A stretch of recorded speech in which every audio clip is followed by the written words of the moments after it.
দেখুন বর্তমানে সোনার দাম রোজ বাড়ছে। কেন বাড়ছে? এর মূলত দুটো কারণ রয়েছে। প্রথমত, সোনার চাহিদা ক্রমাগত বাড়ছে। কেন বাড়ছে?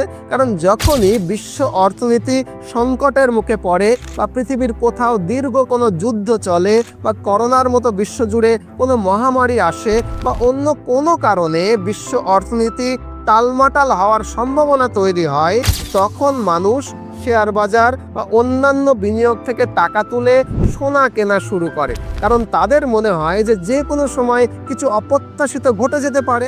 এই অনিশ্চয়তার কারণে মানুষ নিরাপদ বিনিয়োগ হিসেবে সোনা কিনছে, তাই সোনার দাম বাড়ছে। আর দ্বিতীয় কারণটা হলো ডলারের তুলনায় অন্যান্য মুদ্রার মানের দুর্বল অবস্থান। এটা একটু ব্যাখ্যা করে বলি। দেখুন, সুইজারল্যান্ড পৃথিবীর অন্যতম বৃহৎ সোনা রপ্তানিকারক দেশ। আপনারা জানেন সুইজারল্যান্ডের মুদ্রা হলো সুইস ফ্র্যাঙ্ক। 2025 সালে জানুয়ারিতে এক সুইস ফ্র্যাঙ্কের মূল্য ছিল প্রায় 1.1 মার্কিন ডলার। এখন তা বেড়ে দাঁড়িয়েছে 1.26 মার্কিন ডলার। এর মানে ডলারের তুলনায় ফ্র্যাঙ্ক আরও কিছুটা শক্তিশালী হয়েছে। আর অন্যদিকে ডলারের তুলনায় ভারতের রুপির দামটা আবার পড়ে গেছে।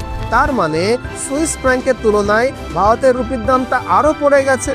এভাবে ডলারের তুলনায় এবং সুইস ফ্র্যাঙ্কের তুলনায় রুপির দামটা পিছিয়ে থাকার কারণে যদি আন্তর্জাতিক বাজারে সোনার দাম অপরিবর্তিতও থাকে, তবুও আমাদের দেশে স্বর্ণ কিনতে প্রায় 18% বেশি টাকা দিতে হচ্ছে। মানে একই পরিমাণে সোনা কিনতে আমাদের আগে যে টাকা দিতে হতো তার থেকে বেশি রুপি গুনতে হচ্ছে। অর্থাৎ আমাদের মতো দেশগুলোর উপরে দ্বিগুণ চাপ পড়ছে। প্রথমত, স্বর্ণের চাহিদা বাড়ছে এবং দ্বিতীয়ত আমাদের মুদ্রাগুলো ডলারের তুলনায় পিছিয়ে রয়েছে।